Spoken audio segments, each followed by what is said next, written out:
In this video, we shall see the chapter Landscape of the Soul by Nathalie Troveroy.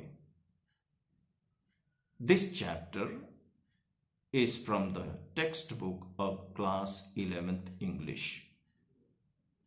In this chapter, the writer has made a comparative study between the European painting and the Chinese painting. He says that in European painting, the things are shown real as they are real and not painted. European painting में हुबहू original बनाया जाता है, कोशिश किया जाता है कि वो जिस वस्तु की पेंटिंग की जा रही है वो ओरिजिनल प्रतीत हो, दिखाई दे। जबकि चाइनीज पेंटिंग में ऐसा नहीं है। चाइनीज पेंटिंग में the painter wants that the viewer should enter into its soul, enter in the painting.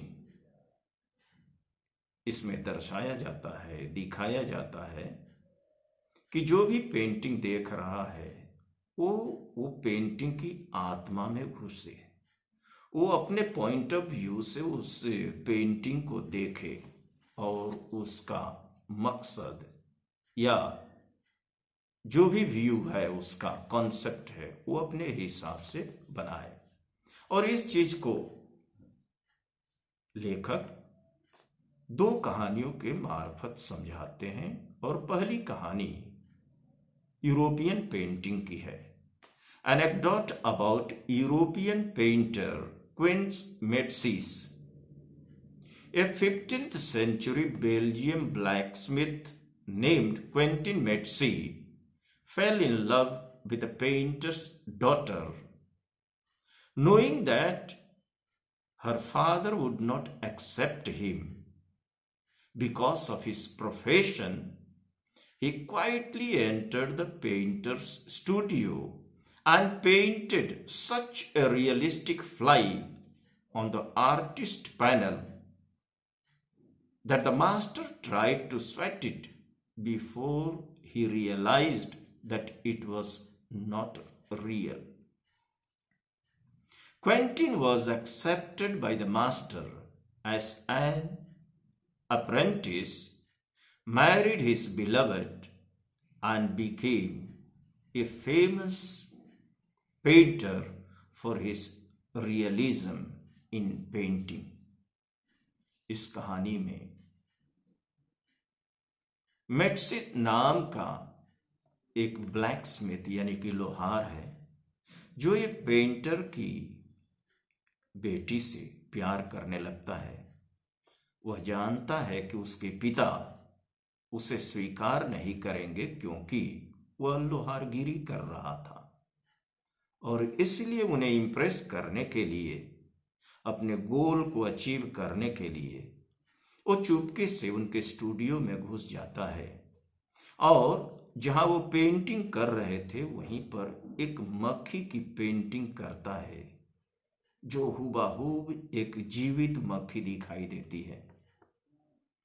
जब पेंटर आते हैं, उस मक्खी को देखते हैं अपने पैनल पर, तो उसे भगाने की कोशिश करते हैं, और तब उन्हें महसूस होता है कि यह एक पेंटिंग है और रियल फ्लाई नहीं है। वो इतना इम्प्रेस हो जाते हैं कि उस ब्लैकस्मिथ से, लोहार से, अपनी बिटिया की शादी कर देते हैं।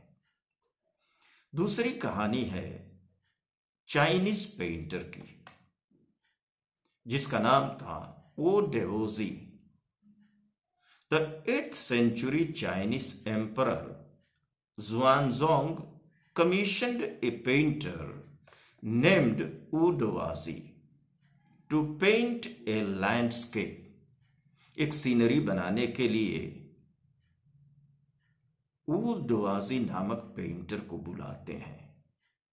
When the painting was over, ready, the emperor was called to appreciate it.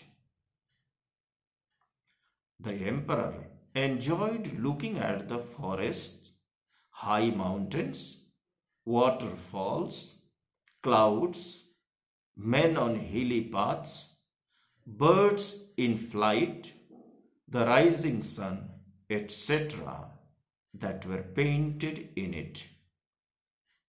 यानी कि एम्परर राजा उस पेंटिंग में जो भी पेंटेड था एंजॉय करते हैं, अप्रिशिएट करते हैं, प्रशंसा करते हैं. But the painter was not satisfied, and so he invited attention of emperor towards a cave in the painting, inside which the painter said resided a spirit. उतने से ही राजा के अवलोकन करने से ही पेंटर खुश नहीं हुआ, इसलिए उनका अटेंशन एक केव के तरफ, गुफा के तरफ ले जाता है जो पेंटिंग में दर्शाया गया है. और वो कहता है कि इस गुफा के अंदर एक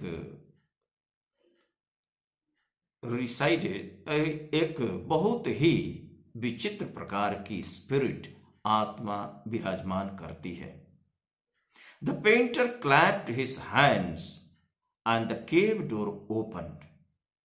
The painter said, inside it is splendid beyond words can convey. Please let me show your majesty the way.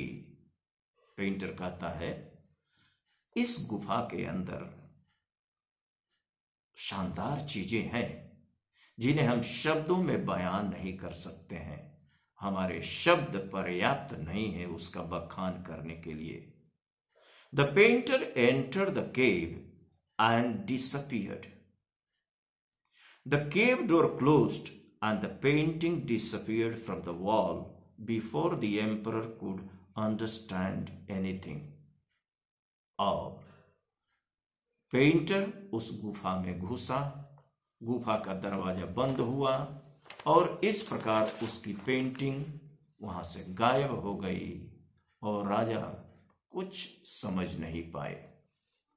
यानी कि चाइनीज पेंटर यही चाहते हैं, the viewer to take multiple view points to enter into the painting and travel in it. वो चाहते हैं कि जो हम पेंटिंग किए हैं लोग उसी पर न रह जाएं, बल्कि कोशिश करें कि जो उसके अंदर क्या बात, क्या संदेश देना चाहते हैं उसको समझने की कोशिश करें. इसीलिए तो कहा जाता है, जहां न पहुंचे रवि वहां पहुंचे कवि.